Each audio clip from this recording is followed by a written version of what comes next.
Hermanos, qué bueno que retomamos nuestro estudio en el libro de los Efesios. Estamos completando el estudio completo de este libro, esta epístola del apóstol Pablo a los Efesios, que comenzamos hace ya varios meses atrás, ¿verdad?, estudiándolo en el culto de oración, y que estamos terminando en este tiempo de confinamiento. Así nos podemos hacer una idea. El apóstol Pablo escribió la carta estando confinado en una cárcel, y nosotros no estamos en una cárcel, estamos más cómodos, ¿verdad? Estamos en casa, pero de alguna manera estamos también confinados, estamos encerrados, enclaustrados. Y en este tiempo y en estos versículos que nos restan, el apóstol nos exhorta a luchar, a entablar esa lucha espiritual. Decía que no tenemos lucha contra carne y sangre. Nuestra lucha no es contra personas, contra seres humanos. Nuestra lucha es con las huestes espirituales de maldad en las regiones celestes.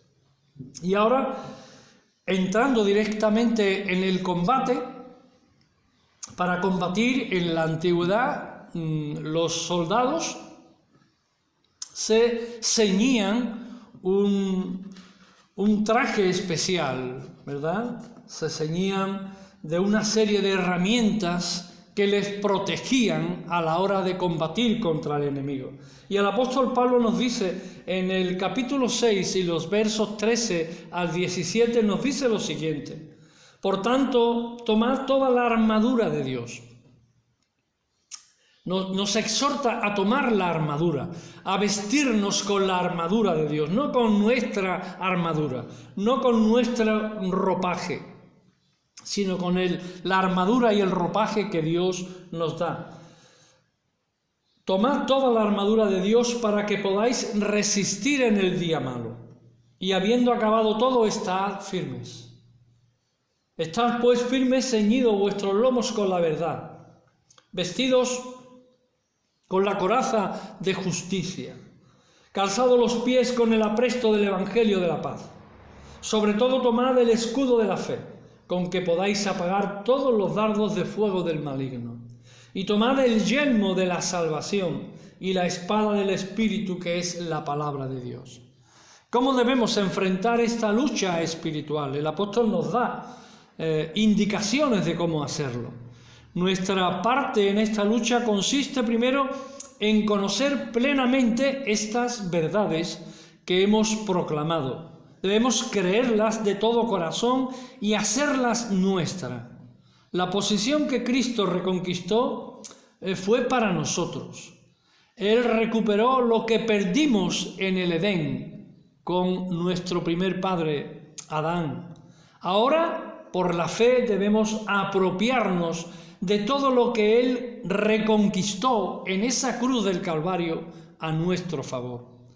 Las artimañas de Satanás consisten en querer engañarnos como lo hizo en el Edén, seguir engañándonos otra vez, colocar dudas en nuestro corazón, confundirnos, metiendo en nuestros pensamientos sus mentiras y eclipsar de esa manera la verdad de Dios para privarnos de nuestro privilegio y de nuestra posición de victoria en Jesús, porque estamos, como decíamos en el día de ayer, estamos en una plataforma de victoria que ha conseguido Jesús para nosotros. Nuestra guerra, perdonad, no la hemos peleado nosotros, nuestra guerra la peleó Cristo.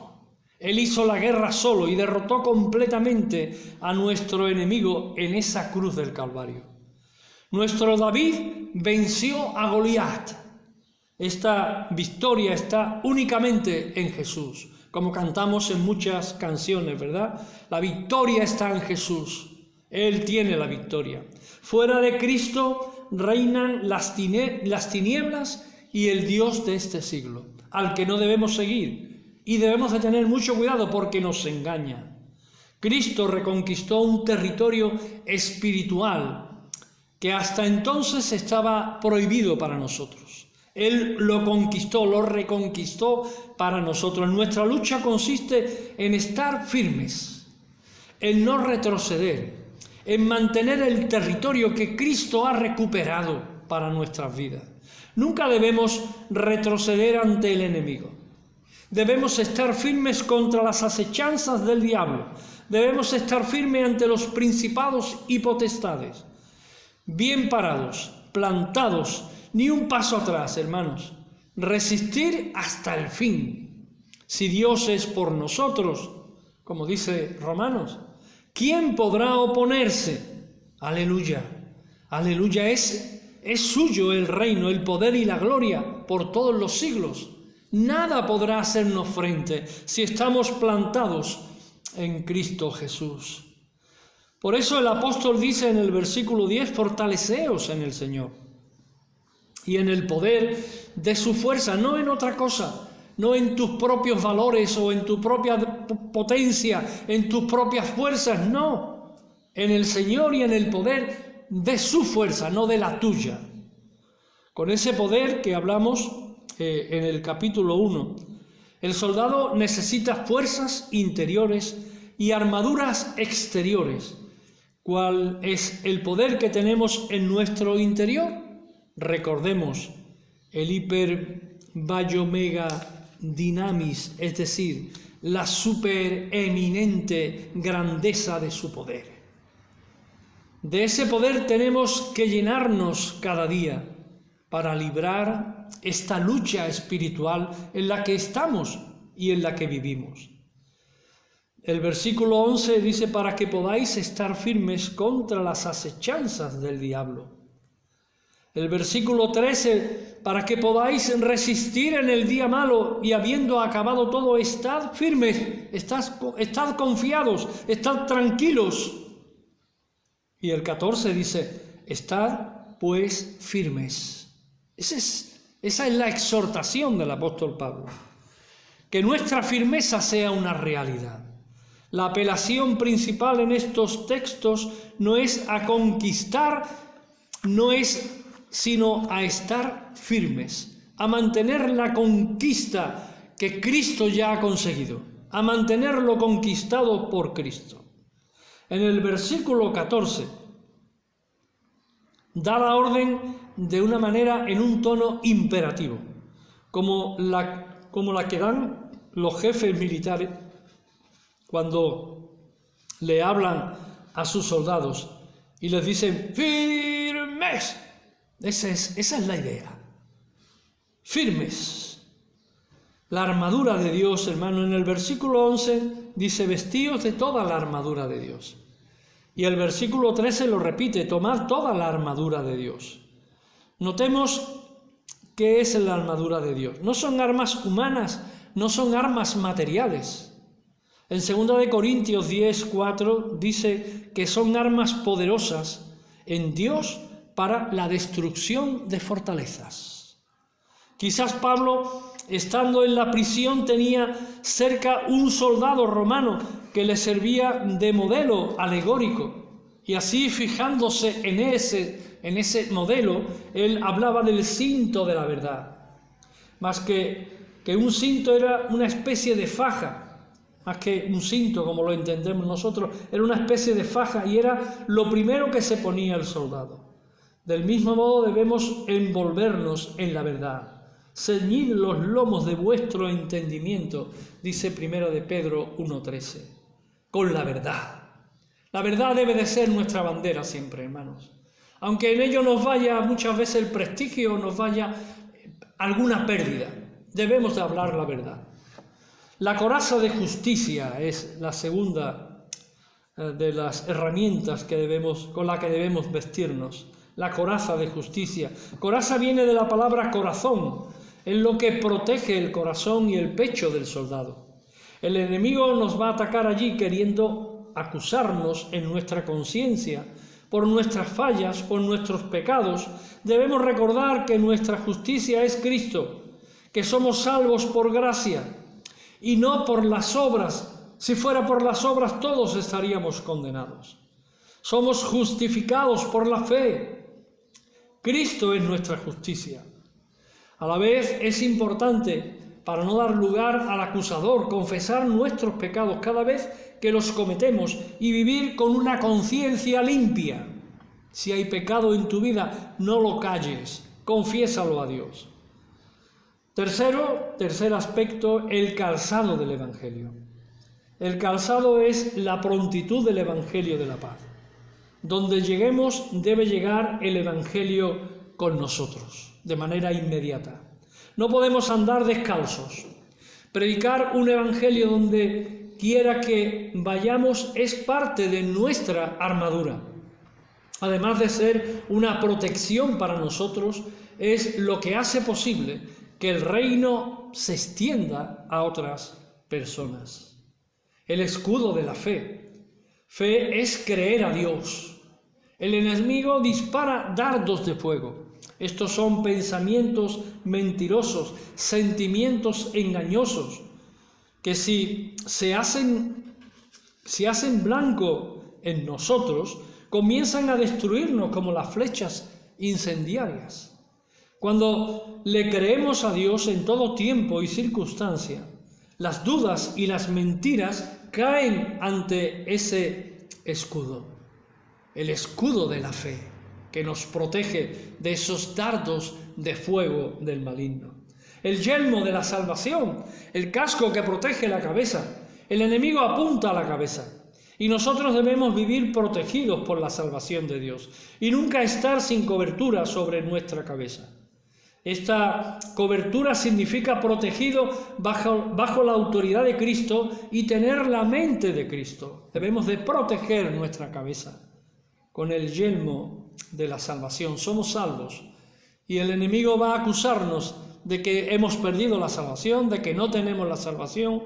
Debemos de protegernos porque Cristo es y nos ha dado la salvación. Y la espada del Espíritu, la palabra de Dios. La espada es el arma de ataque. Es la palabra de Dios creída en el corazón y proclamada con la unción del Espíritu Santo. Ningún enemigo puede resistir ante la palabra de Dios. Cristo usó esta espada en la tentación. Santiago 4:7 dice: someteos pues a Dios, resistid al diablo y huirá de vosotros. Observamos que todas las armas tienen que ver con la palabra de Dios. Todas están relacionadas con la palabra de Dios. La responsabilidad de nosotros, los creyentes, pues lo vemos en los versículos 18 al 20. Orando en todo tiempo, con toda oración y súplica en el Espíritu, y velando en ello con toda perseverancia y súplica por todos los santos. Y por mí, dice el apóstol, a fin de que al abrir mi boca me sea dada palabra para dar a conocer con denuedo el misterio del Evangelio, por el cual soy embajador en cadenas, que con denuedo hable de él como debo de hablar. El apóstol concluye este tema señalando cuál es nuestra responsabilidad concreta en esta lucha espiritual. Básicamente son dos: orar y predicar el Evangelio. La oración es tema sumamente importante. Oramos al Padre en el nombre de Cristo por el Espíritu Santo. En todo tiempo, como dice la palabra. Como el enemigo nunca duerme y siempre trabaja, nosotros debemos orar en todo tiempo, con toda perseverancia y velar, con toda oración y súplica. Alabanza, adoración, acción de gracias, confesión de pecados, peticiones, intercesión, ruegos, súplica, etc. Con toda oración, por todos los santos, sin distinción.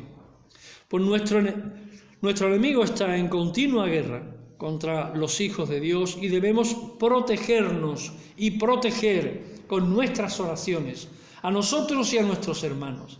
Debemos orar los unos por los otros, hermanos.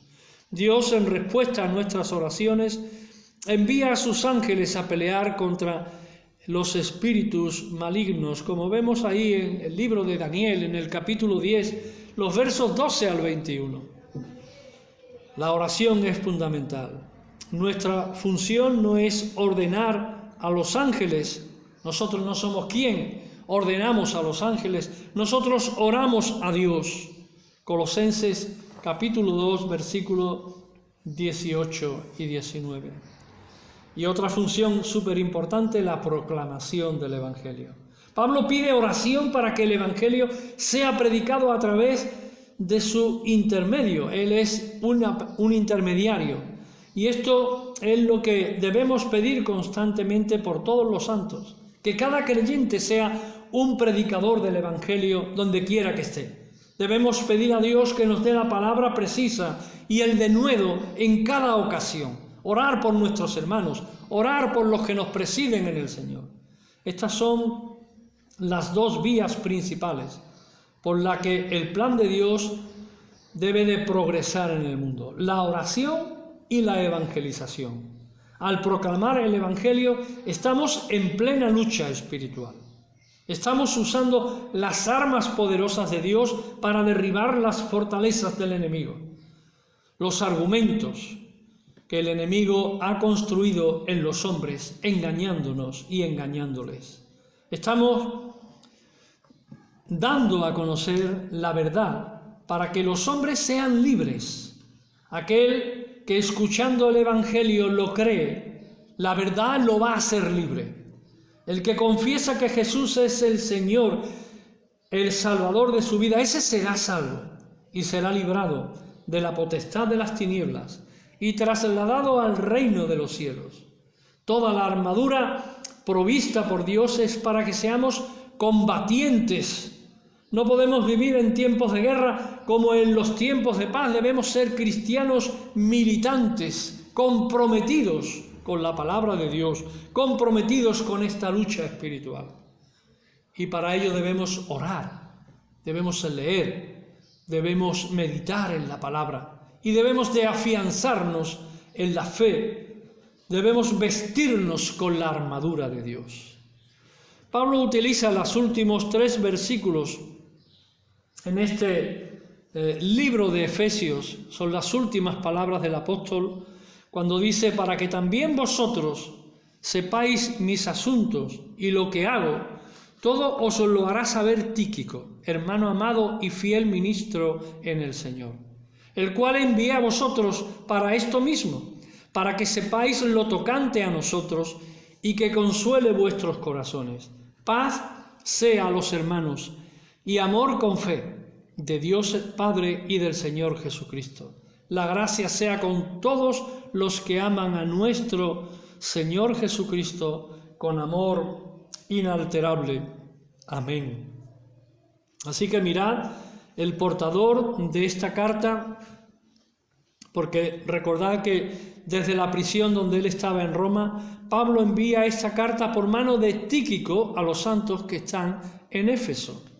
Tíquico era de Asia y se unió al equipo de Pablo en su tercer viaje apostólico. Llegó a ser uno de sus colaboradores, como nos dice el libro de los Hechos en el capítulo 20 y el versículo 4. Pablo lo elogia llamándolo hermano amado y fiel ministro en el Señor. También lo hace en Colosenses 4:7. En su segundo encarcelamiento en Roma, Pablo envía nuevamente a Tíquico a Efeso, en 2 de Timoteo 4:12. Tíquico es enviado a Éfeso en esta ocasión por 3 motivos. Para llevar esta epístola, para que los hermanos de Éfeso tengan una información personal de la situación de Pablo y para consolar a los santos, para consolar a los creyentes. Mirad los saludos finales, cuando dice paz. La paz viene de Dios, es con Dios y con los hermanos. Amor con fe. De esto les habló también Pablo en el 1:15, con todos los hermanos, sean judíos o gentiles. La paz, el amor, la fe de Dios el Padre y del Señor Jesucristo. Pablo menciona en esta epístola 8 veces a Dios como Padre y 24 veces a Jesucristo como el Señor. El Padre de Cristo ahora es nuestro Padre, pues Jesucristo es nuestro Señor. La gracia sea con todos, dice en esa última esas últimas palabras. Las 13 epístolas que escribió Pablo la termina con esta misma expresión. En esta epístola agrega este saludo también una nota especial: los que aman a nuestro Señor Jesucristo con amor inalterable. Este amor inalterable es el ágape de Dios, el cual derramó en nuestros corazones por el Espíritu Santo, según dice Romanos 5:5. Con este amor inalterable, los verdaderos hijos de Dios aman al Señor y aman a todos sus hermanos. Así debe de ser. Así se denominan las siguientes epístolas escritas por Pablo: Efesios, Filipenses, Colosenses, Filemón, escritas en el primer encarcelamiento del apóstol en Roma. Pensando humanamente, no parece lógico que Dios haya permitido que un apóstol como Pablo permaneciera bastante tiempo en la prisión. No parece lógico, ¿verdad? Alguien como él era necesario en la extensión del Evangelio, pero ¿quién puede atreverse a aconsejar al Señor o a corregir al Señor? Gracias a este tiempo de prisión, la Iglesia de todos los siglos tiene 4 epístolas magistrales que fueron y son actualmente fundamento para la Iglesia de todos los siglos. Como dice Romanos 11, 33 y 34, oh profundidad de las riquezas, de la sabiduría y de la ciencia de Dios. Cuán insondables son sus juicios e inescrutables sus caminos. Porque ¿quién entendió la mente del Señor? ¿O quién fue su consejero? Romanos 11, 33 y 34.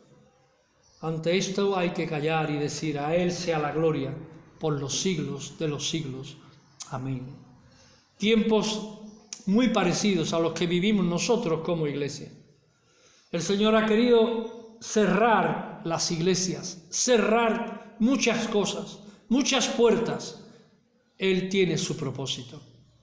Lo importante es que nosotros como iglesia estemos en el propósito de Dios, estemos sometidos al propósito de Dios y veamos en todo esto no algo terrible, sino veamos la voluntad de Dios manifestada en cada una de nuestras vidas.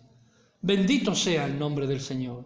A Él sea la gloria por los siglos de los siglos. Amén. Padre, gracias por este estudio de Efesios. Gracias porque hemos podido meditar, hemos podido ahondar, Señor, en tu palabra, y siempre tienes palabras frescas para darnos, para comprender la profundidad de tu enseñanza en nuestra vida. Ayúdanos a ser como tú quieres. Ayúdanos a llevar tu palabra hasta los últimos lugares de la tierra. Ayúdanos a orar. Ayúdanos a entender la necesidad de estar unidos en ti. Fortalécenos, Padre, y te damos gracias por todas las cosas. En el nombre de Jesús. Amén, Señor.